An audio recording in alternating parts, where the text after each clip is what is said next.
Man, this last section on torque just isn't clicking. And why do we even need torque if we already know how to calculate force? Well, I think it's that when a force is acting on an object, it moves in a straight line. When an object is experiencing torque, though, it rotates. How do I know when to use force and when to use torque? When an object has an axis of rotation is when we need to consider torque. Oh yeah, when he was pushing on it at the hinge, the door didn't move, but when he pushed on it at the other end, it opened. Exactly, so the only thing that changed was where he applied the force, right? So I guess torque is force applied at a distance, but at a distance to what? I'm pretty sure it's the distance to the axis of rotation, and the greater the distance, the greater the torque. That's weird. All the forces I've seen get smaller with distance, not larger. But it does make sense. When I'm working on my bike, it's easier to turn with the long side of my Allen wrench than the short side. Sounds like you have it down. Let's try working on a circular motion problem that involves torque. A disc with a radius of 50 centimeters and a mass of 5 kilograms has an initial angular velocity of -3 radians per second. 3 different forces are applied as shown on the diagram. Assume the torques applied are constant. How fast would the disc be spinning after 2 seconds? Wow, this seems like a complex problem. Where do we even start?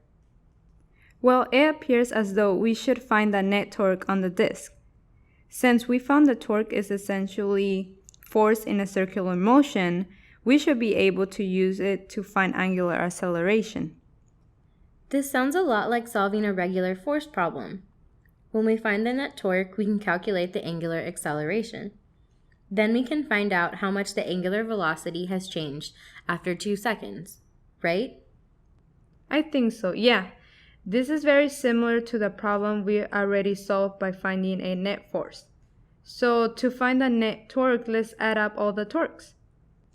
Okay, using our definition of torque, we know that force 1 shouldn't produce a torque on the disc, right? It's like trying to open the door by pulling on the edge of it. Right. For the second force, it's directed perpendicular to the radius, so we get the full turning power of the force. So its torque is just the distance of the force from the center multiplied by the magnitude of the force, right? So the torque is just 2.5 newtons per meter. I got that same result. Alright, for this last torque, the angle we need is between the force and the radius of the disc. So I get 1.25 Newton meters. Is that right? Wait, but this torque is opposite of torque 2, so shouldn't they not add up together? You're right. But which torque is positive and which is negative? I remember the professor telling us that it's arbitrary, but the convention is for clockwise torque being negative and counterclockwise being positive.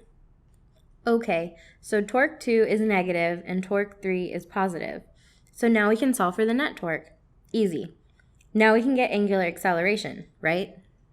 Right. We can use Newton's laws, which when converted to circular motion problems gives us this equation. So we just need I. Wait, we don't just use the mass? What's I? Oh, I know this one.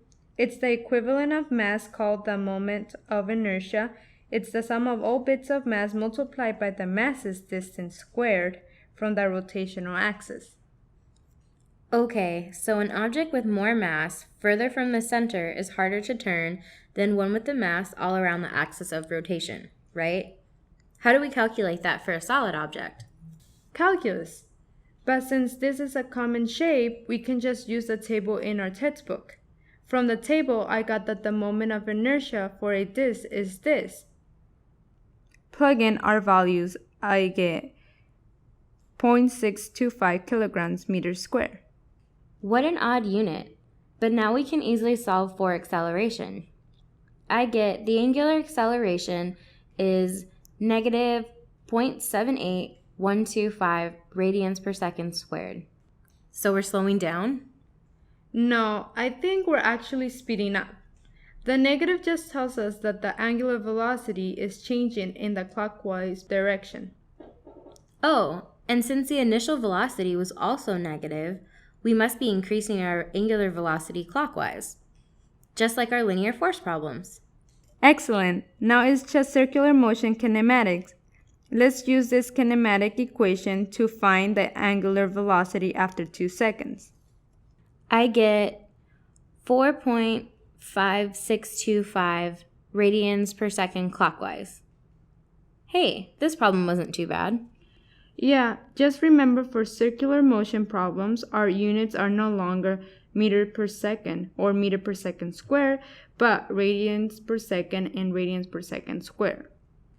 So while it's similar to linear force problems, they're not exactly the same. Thanks for your help. I feel like I understand torque much better now. No problem. See you later.